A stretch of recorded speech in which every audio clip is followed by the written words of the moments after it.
Ilak mo.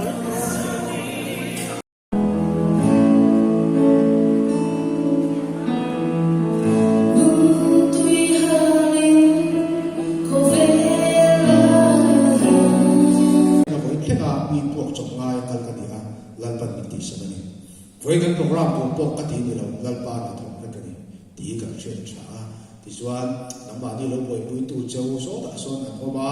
tiền in mà mò có sự quan thì các khán tổng đội đi lâu tiếp bộ phát sinh treatment cái này sẽ số là số gần đã thì khá nên mà in thì đã tu takin in ổn khá kan tu anh đi global thì soan bị barami sai turin ilusion ile